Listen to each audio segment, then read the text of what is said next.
La pandemia azota mi existencia. Cierro las ventanas y aseguro los póstigos, mientras los murciélagos de Wuhan golpean los cristales.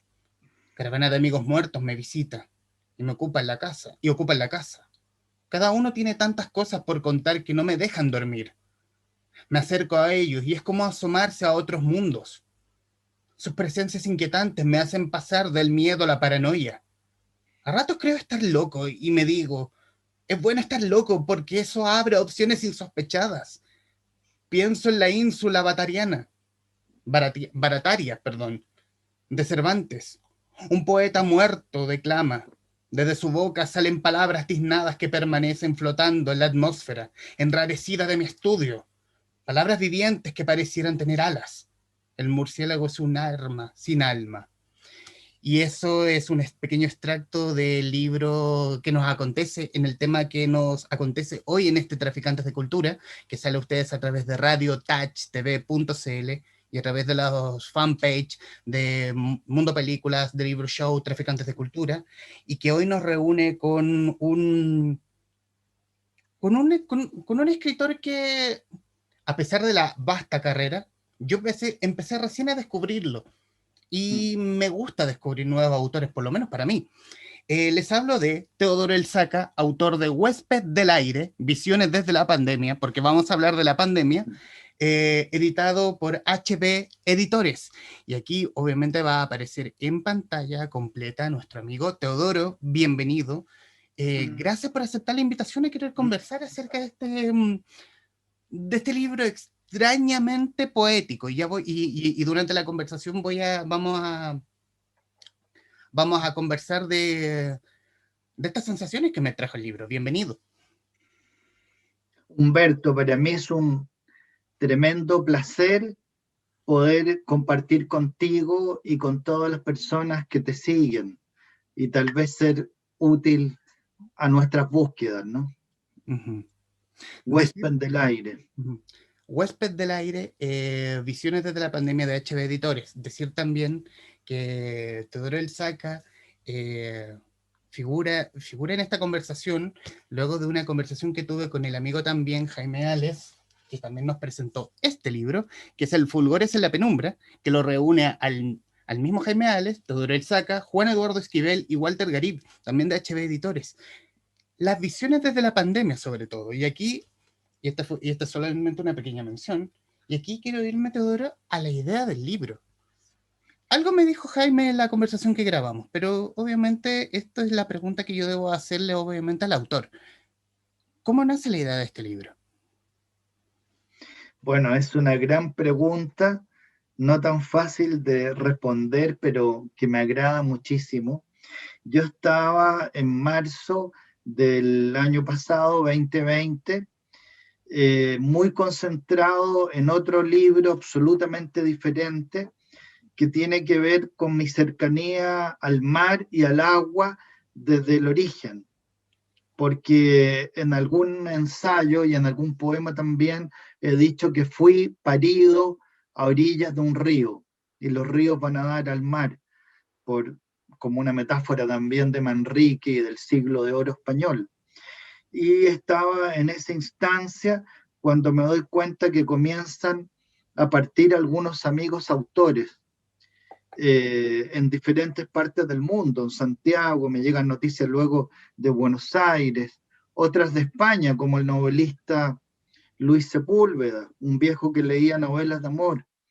Y me di cuenta que tenía que hacer algo que pudiera plasmar esta circunstancia tan diferente, tan única, y dar un testimonio sobre este tiempo que nos ha tocado vivir, que es tan diferente y tan complejo. De esa manera surgió el libro. Ahora el libro fue tomando un vuelo de más de 200 páginas y una arquitectura. Para mí es muy interesante la arquitectura interior de cada libro, no solo de este, ¿no? En este caso son 4 grandes capítulos ordenados en 14 a 15 episodios cada capítulo. Y entonces fui creando una verdadera malla donde pude hablar de algunos otros autores en relación a las visiones sobre la pandemia. Y antes de irnos de cabeza en el libro, personalmente, ¿a ti cómo te pilla la pandemia? Bueno, yo creo que para todos fue bastante inesperado y me pilla pensando y trabajando en otros 3 o 4 libros totalmente diferentes como este que tiene que ver con el océano y con el agua, ¿no? Y siempre de todas maneras con un espíritu abierto y para descubrir. De esa manera me pilla. Entonces comencé a hilar y a encontrarme, por ejemplo, con Rad Bradbury, cuando habla de los terrícolas y de los marcianos. Me pareció que era algo muy actual. Y luego me encuentro con Albert Camus y su libro La peste, del año 49, que él sitúa en Orán. Y me voy encontrando con Wolfgang von Goethe y su Mefistófeles, ¿te fijas? Y cómo este Fausto, que es un científico además, está desesperanzado y se encuentra con este personaje de las profundidades, ¿no?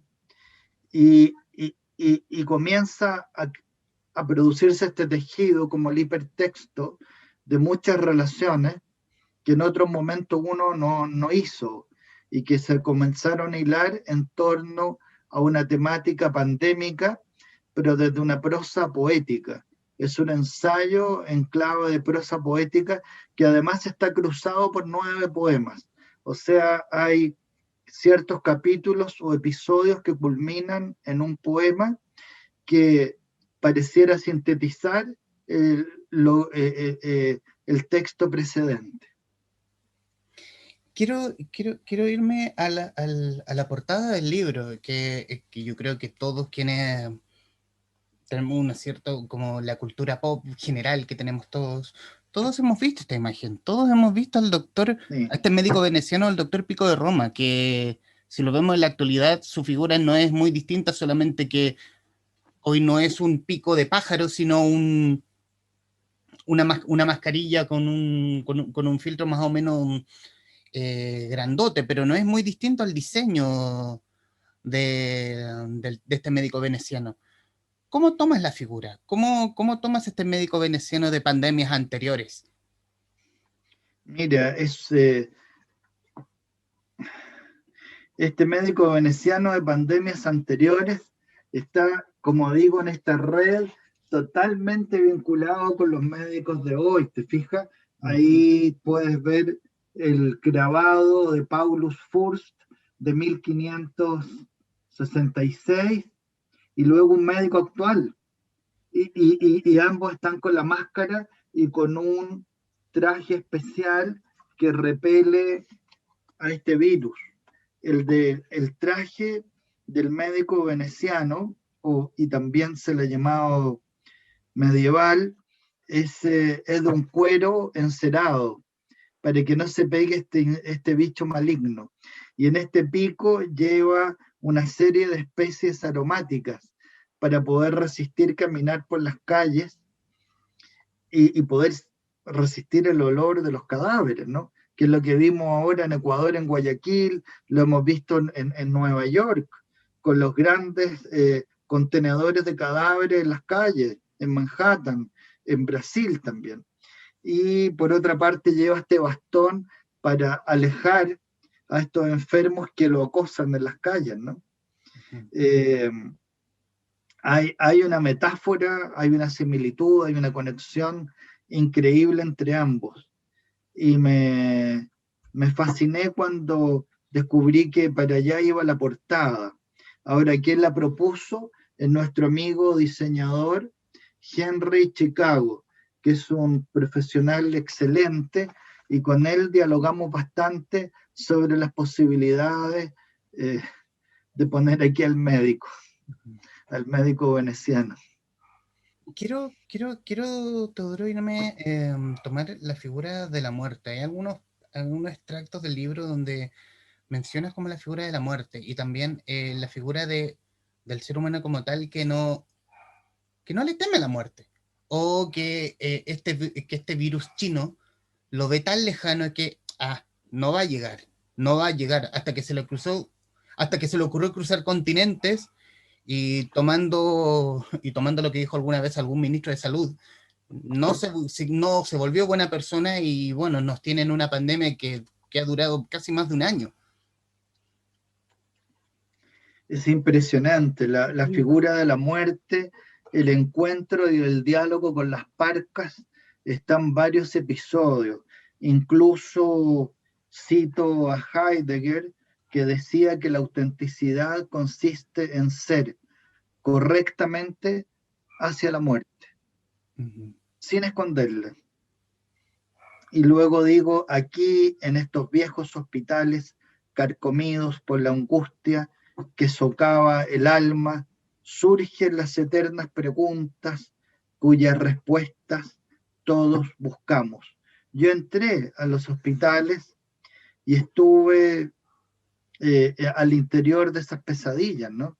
Porque de alguna manera, como tú bien dices, conocemos las cifras, lo que dijo el ministro, pero no sabemos qué pasa con esos nombres, con esos rostros. Estar frente a esas pérdidas y a ese dolor es diferente. Hay una visualidad, digo, palabras, sonidos y olores.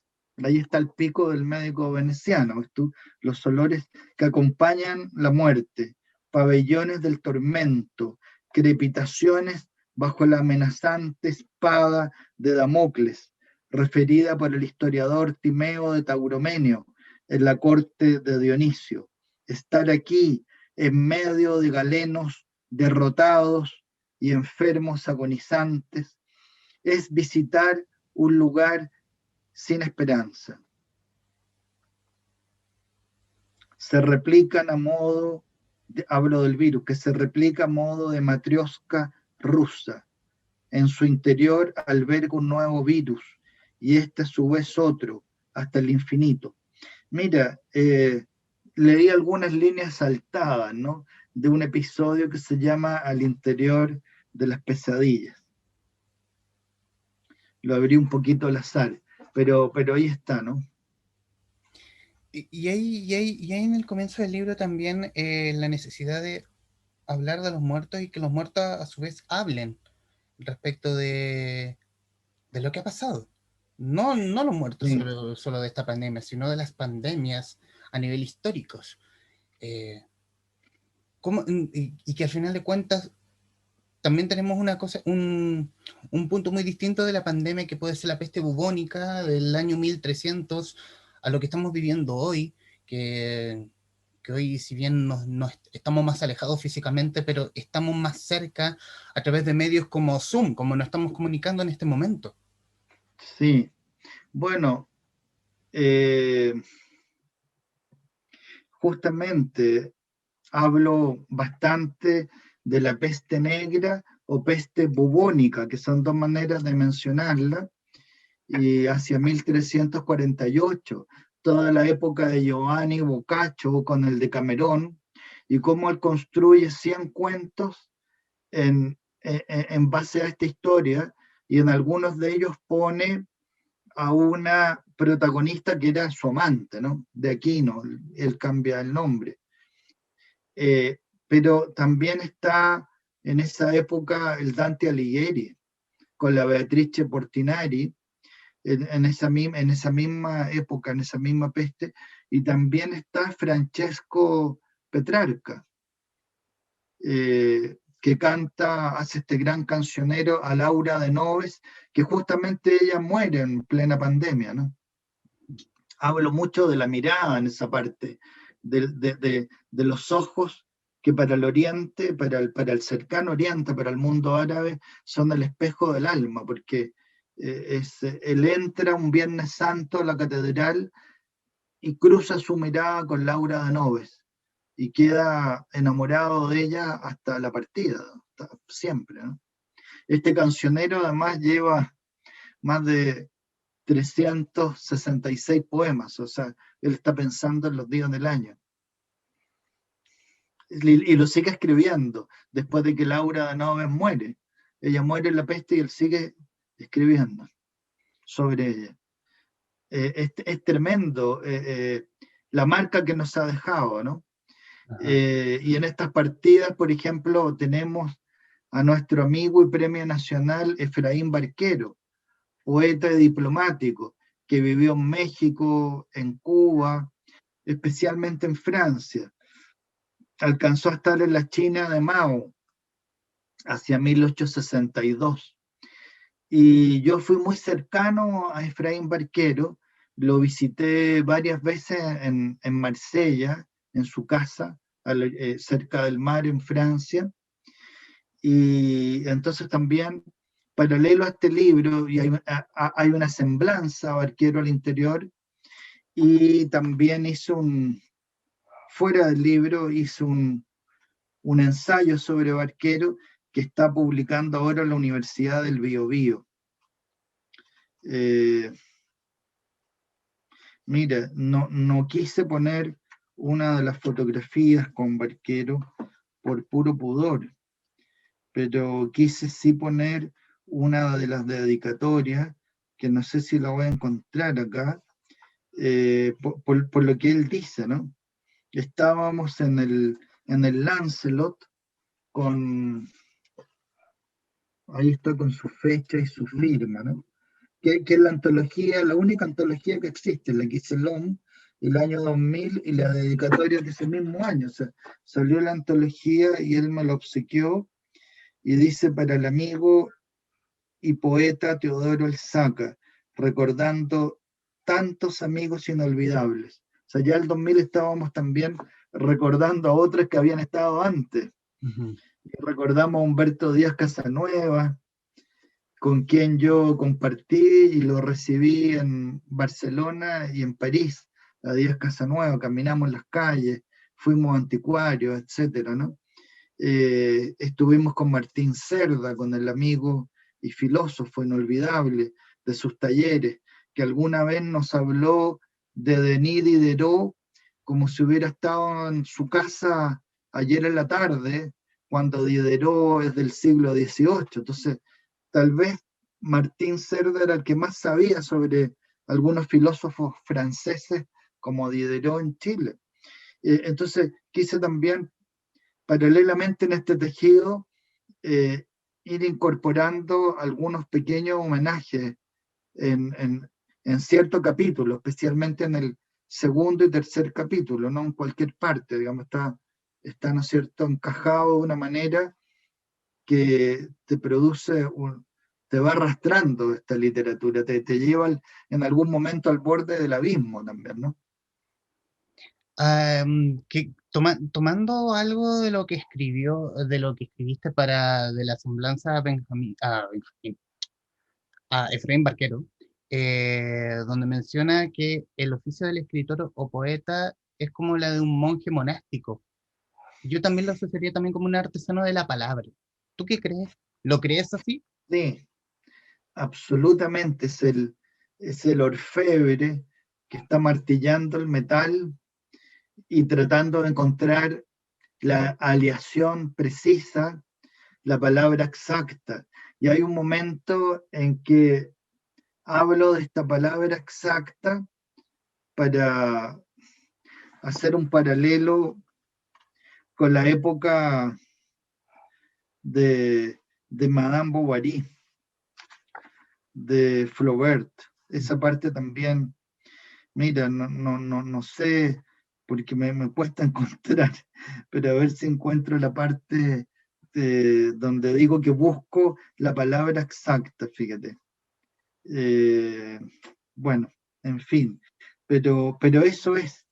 El poeta es un orfebre, es un artesano. Mira, acá está, busco le mot just, la palabra exacta, con el mismo escrupuloso fervor al arte y al estilo que Gustave Flaubert cultivó desde su primera versión de La educación sentimental, obra que fue alabada por George Sand, que me encanta George Sand y su historia con Frédéric Chopin.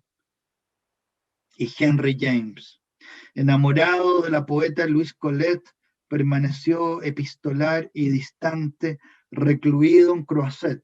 Esto ya tiene que ver con lo que tú dices. Él se fue a la orilla del río Sena, pero no en París, a un campo de la familia muy lejos de París. Y ahora explico, lejos de la ciudad, fue alimentando su imaginario escritural en la evocación de su largo periplo por Grecia. Imagínate, en esa época, un largo periplo por Grecia eran años, Egipto, Jerusalén y otras ciudades de Palestina, para continuar por Constantinopla. El autor de Madame Bovary se ocultó a orillas del Sena, en la campiña, para cerrar el ciclo final de sus días, como si allí residiera su propio Aleph, este portal secreto y mágico para contactarse con el mundo. Y estuvo recluido como un monje anacoreta, como un monje zen, como un Buda antiguo, escribiendo y solamente evocando y recordando su viaje por Grecia, por Egipto, por Palestina, hasta el final de sus días. No volvió a los grandes salones de París, no el caso de Marcel Proust y la búsqueda del tiempo perdido, te fijas, es distinto, él se alejó de la sociedad y mantuvo este amor lejano, solamente epistolar, con las cartas, ¿no? Es maravilloso. Maravilloso también que, y aquí va a ser difícil hablar en tan poco tiempo del libro porque hay mucho de donde tomar en cuenta y es precisamente ir al capítulo ¿Por qué dobla las campanas? Bueno, de alguna forma ya hablamos Sí, de Efraín Barquero y es el Requiem para amigos y autores que partieron en días de pandemia. Eh, sí, cómo nace este pequeño y gran homenaje a los amigos? Por ejemplo, a Barquero, Lottie Rosenfeld, Gracia sí, Barrios, también una sí, mención a José Balmes también. ¿Cómo nace sí. la construcción del libro? Mira, nace de este sentimiento de la ausencia, de Ujú. la pérdida. Es como si de pronto yo escuchaba la noticia de una partida y es como si me faltara una pierna, un brazo. O sea, saber que gente con la que yo compartí tanto, ya nunca más iba a poder mirarlo a su cara y conversar con ellos o estrecharnos en un abrazo. De hecho, con Pepe Balmes, que imagínate la distancia generacional que tenemos. Pepe venía en el Winnipeg, capitaneado por Pablo Neruda, y la hormiguita, Delia del Carril, Ujú. y llegan en septiembre del año 39, no lo cuento acá porque yo creo que todos más o menos lo saben, hasta las costas de Valparaíso, pero sucede que fuimos vecinos en París y también bastante vecinos en Ñuñoa. Y cuento incluso algunas anécdotas sobre mi perra Cleopatra, que cada vez que se arrancaba se iba al taller de Pepe Balme y Gracia Barrio. Y hay más anécdotas que no puedo contar, pero Y decir que Pepe Balmes te hizo un retrato. mira, es una serie, son varios retratos que él me hizo, y dice París, Ujú. claramente 84 con su firma, porque me lo hace frente a la explanada, esta gran explanada del Pompidou, en los días en que estaba la exposición de Max Ernst, de Vasily Kandinsky, etcétera, ese es el año, y nos juntábamos en el Café de las Artes. Y compartimos tanto que de pronto surgía un retrato, surgía un poema, surgía un haiku. Mira, entonces estas partidas yo no podía entonces no mencionarlas. Cuando partió Gracia Barrio, quise contar este vínculo, esta amistad, ¿no? Y hay fotos también de la época. Mira, yo digo en este capítulo que tú mencionas, haciendo un homenaje implícito a Hemingway. ¿Por quién doblan las campanas? Requiem para amigos y autores que partieron en días de pandemia. Se nos van los amigos igual que lágrimas en la lluvia. Hoy, con dolor, cuando han alcanzado su hora suprema, escribo estas líneas. No sé si para que ellos las lean desde allá donde estén, o bien para dejar constancia de mi reconocimiento y gratitud por la amistad, en un tramo donde convergieron nuestros breves caminos. Por ello, permítanme compartir estas modestas palabras para algunos autores difuntos que merecían dignas despedidas, pero se marcharon sin un adiós. Requiem a aeternam dona eis, dominet lux perpetua luceat eis. Entonces, bueno, comienzan estas muertes con Matías Rafide ya en marzo 2020, cuando están apareciendo los primeros casos, y hay otros autores extraordinarios que tal vez no todos conocen, como el doctor Claudio Sepúlveda Álvarez, parte a comienzos de abril, y bueno, él es un tremendo médico y escritor, escribió Refugiados del Irak milenario, entre otras obras. Está Yolanda Lagos Garay, que era una escritora de la Sociedad de Escritores de la SECH, y aquí viene el encuentro entonces de Yolanda con Paz Molina, con Edmundo Herrera, en el Refugio López Velarde, con Floridor Pérez, con Raúl Mellado, y le editábamos La Hoja Verde, participaba nuestro poema ahí. En fin, luego viene otro poeta que es conocido en un cierto círculo, pero que es muy interesante, es Óscar Aguilera Álvarez. Y cuento cómo lo conozco. Él vivía en un cité muy humilde cuando nos encontramos la primera vez, ¿no? Y él comienza a investigar la vida de Huidobro. Bueno, se separa en un momento, se enamora de una maja española, se va a vivir a España, donde hace clases sobre Neruda y Mistral, y no sabía mucho de Huidobro. Y le comienzan a pedir a Óscar que dé clases sobre Huidobro, y comienza a investigarlo, y se encuentra con que un compañero, esto es real, de colegio, de curso de Vicente Huidobro, es el hermano de Juanita, llamada después Teresa, Sor Teresa de los Andes. Entonces él inventa una serie de cartas, o este vínculo de la correspondencia entre esta santa y Huidobro, y sale un libro increíble que luego es quemado en algunas plazas, digamos, porque algunos fanáticos de la santa no podían soportar este posible encuentro entre Huidobro y Sor Teresa, Y, cuando era Juanita, ¿no? y sobre todo con Huidobro, Con Huidobro, que que le era como la decían que era un antítesis poeta de Juanita. luciferino, digamos, con un pacto con el demonio. Entonces es una cosa hilarante, ¿no? Mira, vienen, entre otros personajes, te fijas, Fernando Cuadra, que él fundó, bueno, el autor de La Niña en la Palomera, y que él hizo este teatro de La Palomera y que compartí mucho con él. Aquí reproduzco algunas conversaciones con Fernando Cuadra Pinto, y cuando fundó también el Teatro La Casa, ¿te acuerdas? Fue miembro de la Academia Chilena de Bellas Artes, llegó a ser vicepresidente. Casi no cesaban algunas cosas. Y aquí hago una relación también con Ramón Grifero en el Teatro del Trole, con Andrés Pérez en los tiempos de la Negra Esther. Está cruzado por la dramaturgia, ¿no? Y cosas que él me dijo la última vez, soy el dramaturgo menos publicado, no veo mayor interés en que se editen mis obras. Es muy nostálgico esa despedida.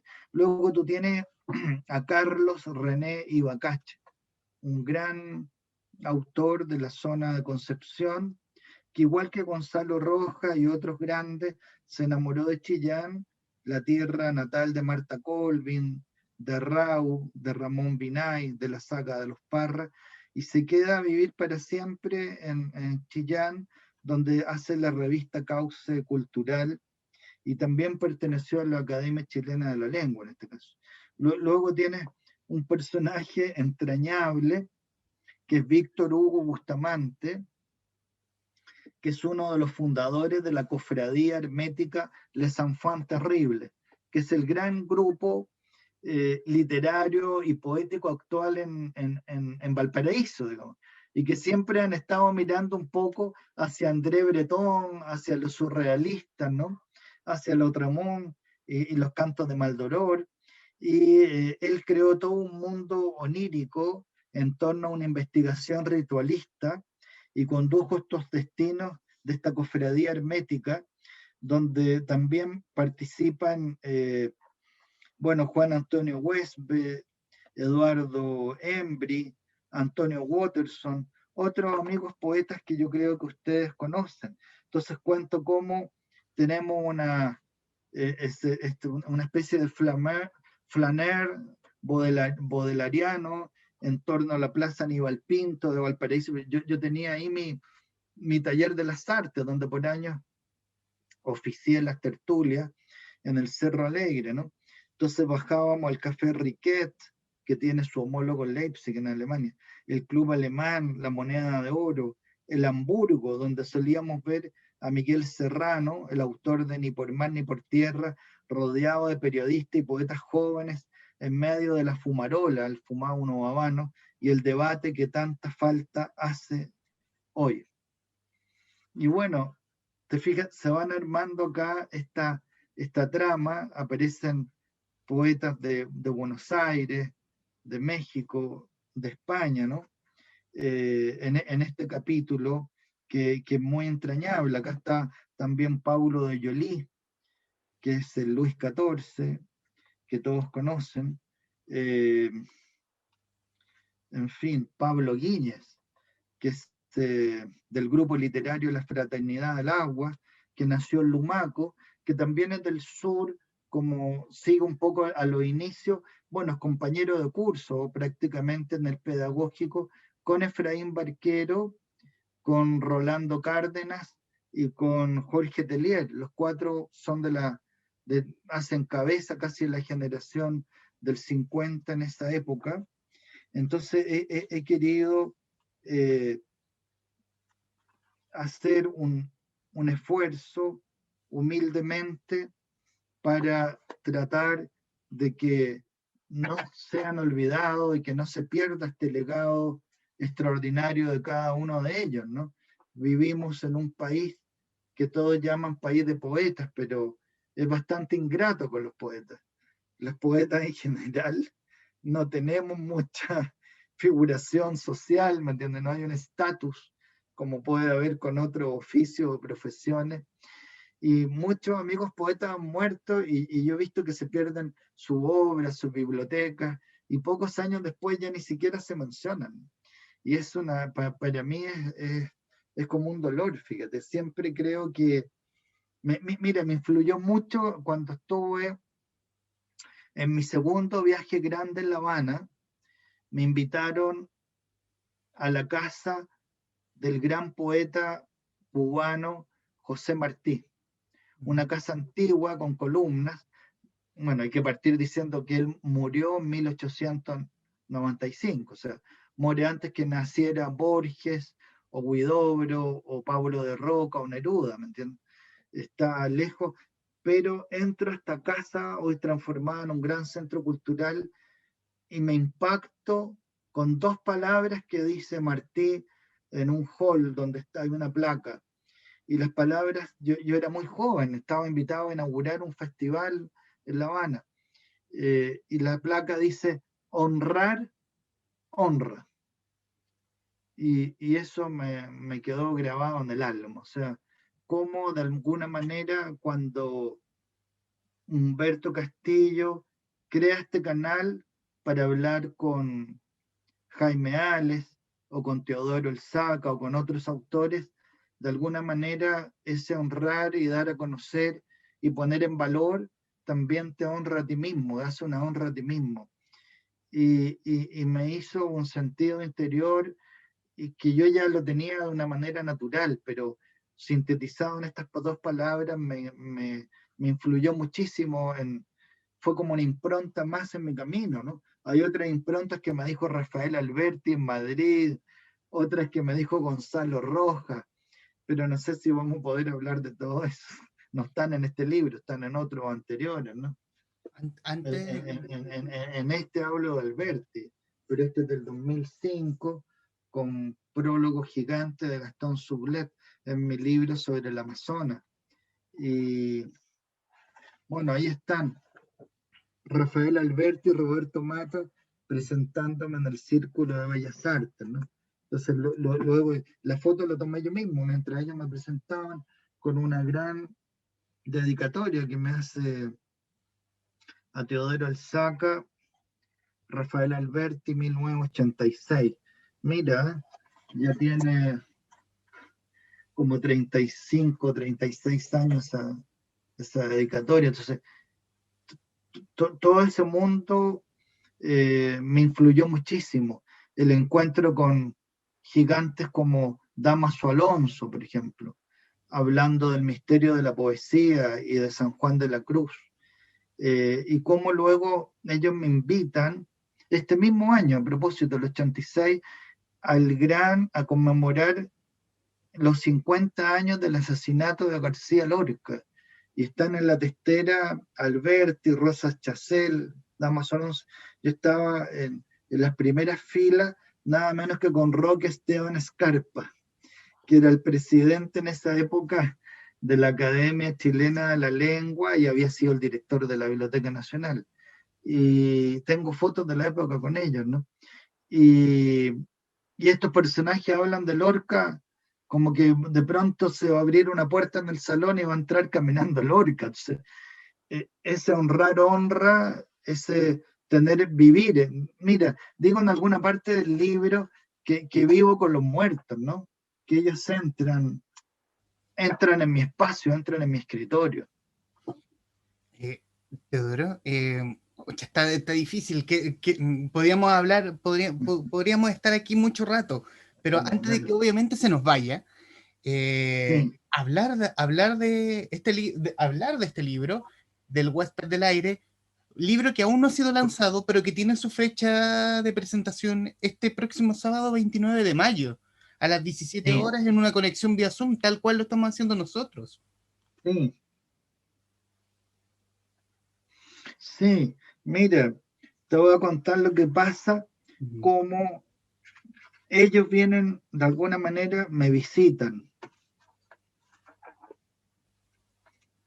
Son unas pocas líneas, pero yo Por creo favor. que yo creo que por respeto al tiempo de todos nosotros, está más concentrado acá, y el capítulo se llama Rastros y Rostros de las Pandemias. Y este episodio se llama Cambio mis sombreros. De hecho, bueno, todos saben que uso muchísimos sombreros toda la vida, entonces tenía aquí un enlace, digo, enloquecido de cuarentena, me cambio el sombrero para tomar posesión de cada temperamento mientras escribo, sumido en la esquizofrenia del mundo en jaque, enciendo el dínamo de las invenciones y departo con mis personajes que preguntan o razonan. Asumo el calendario maya que decreta el 25 de julio como el día fuera del tiempo. Los amigos muertos lo saben y van regresando, se acercan, me rodean y no me dejan componer el testimonio.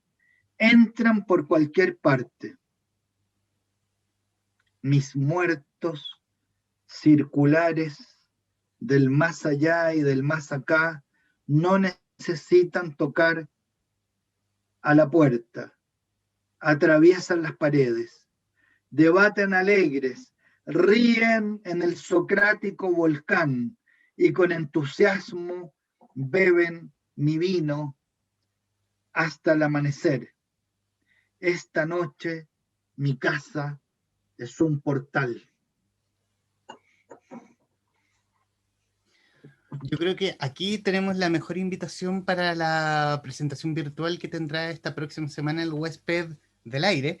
decía también, presentado por Graciela Bucci, poeta y ensayista del Instituto Literario y Cultural Hispánico de California, además de Fernando Lolas, narrador, crítico literario y psiquiatra de la Universidad de Chile, además acompañado con los saludos de Rocío Durán Barba, poeta, novelista, ensayista y pintora desde París, Juan Eduardo Esquivel, poeta y académico desde Ciudad de México, y Antonio Daganzo, poeta, narrador y ensayista desde Madrid, con música también de Alexander Elzaca, perdón.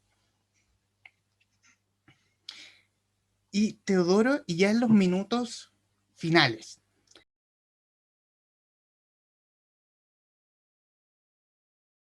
Quería citar a Demelalti respecto de algo que dijo de Fulgores en la penumbra, que era hablar de que si nos remontamos en 10 o 20 años más cuando pase esta pandemia, alguien va a querer decir, oye, ¿qué ocurrió en la pandemia del 2020 del virus chino? Y yo creo que, y yo quiero asociarlo también a Huésped del Aire, porque también tiene mucho del qué podemos hacer, qué podemos revisar. Claro, Podemos con ahí revisar la habla, historia de ¿no? lo que dice la pandemia del año 2020, de lo que Claro. ocurrió con el virus chino con nosotros, y yo creo que Huésped del Aire también encaja en la misma tecla. Así es, porque son las visiones Ujú. desde la pandemia, o sea, de alguna manera yo quise construir una geografía, un lugar, un territorio desde la pandemia y para desde ese territorio visualizar lo que está pasando y comenzar a cruzar esta urdimbre eh, de todo lo que se fue desenvolviendo en el libro, ¿no? Ujú. Y aquí yo quiero hablar desde la opinión, porque yo, como dije, que este es un libro raro, pero que es de estos libros raros, comillas, que me gustan mucho. Y también se lo dije, si quiero volver a la conversación con Jaime Ales, que yo también le dije que era un libro raro y que él me corrigió diciendo que era más bien un libro de alto interés creativo, porque mezcla la crónica literaria, también tiene poesía, que son libros indefinibles en el tiempo, en el fondo, pero que tienen mucha poética y que obviamente, y aquí nuevamente a título personal, me ayudó para salir de un bloqueo lector grave, que había dejado muchos libros a medias, no porque sean malos, sino porque como el cansancio de esta pandemia en segunda temporada, si fuera una serie de televisión, me tenía así. Y de pronto y con Huésped del Aire retomé. No es un libro, no es un libro que definición podamos decir que sea entretenido. Estamos hablando de la pandemia. Es un libro que habla de un tema serio, pero sí un libro profundo tremendamente poético y tremendamente cálido sobre todo, porque ayuda a tomar la pandemia desde otro punto de vista. No quitarle lo grave, porque eso no va a ocurrir, pero sí tomarlo No. desde, desde el poder de la palabra que tiene. Mira, yo sé que nos quedan pocos minutos, Uh -huh. pero claro, es fuerte, es grave. Hay momentos en que es irónico incluso, o que entra hasta bordear lo hilarante, ¿no? Uh -huh. Pero en esta gravedad de estar solo escribiendo de noche, en invierno, en la lluvia, yo digo en un momento, mientras la ciudad duerme, escucho las sirenas de las ambulancias y pienso en los que no pueden respirar, estertores de agonía que suman otro número en la gélida estadística, tenebrosidad en que busco, sin encontrar las palabras que me ayuden a dormir. Veo la sombra de mi caballo muerto hace tantos años. Escudriño y no encuentro el camino a su memoria. Solo el galope en sordina, alejándose por el rojo horizonte. Teodoro Elzaca, quiero darte las gracias por esta casi hora de conversación que llevamos. Es un libro tremendo, es un libro cálido, es un libro acogedor. Genera muchos sentimientos, hilarante, a veces, solo a veces tiene unas cosas muy jocosas. Las anécdotas con escritores en cafés lo hacen muy entretenido el libro. Voy a ocupar entretenido a pesar de que dije que no era como tal, eh, pero que hacen que sea este Huésped del Aire un libro que es un libro bien bienvenido, muy bienvenido en mi casa. Es un buen huésped, ha sido un buen huésped en mi biblioteca. Y obviamente estos minutos finales para que diga lo que gusta, Teodoro. Mira, tú usaste la palabra hilarante y bueno, es fuerte todo esto, pero si tú quieres yo termino, me despido leyendo un fragmento hilarante Ujú, de, del capítulo Tempus Fugit, ujú. este tiempo que se nos va, ¿no? Que se fuga.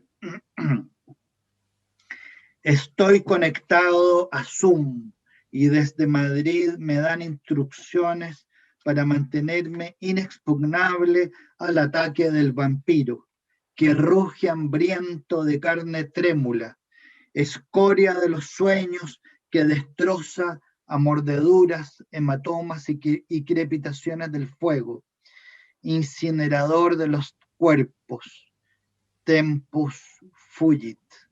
Me asomo tímido al balcón, siguiendo estrictamente las indicaciones. Primero, el uso severo del barbijo, atroz mordaza y no menos importante, una trenza de ajo al cuello por lo de la vitamina E. Río a carcajadas para subir la inmunidad y ayudar a mis vecinos a subir sus defensas.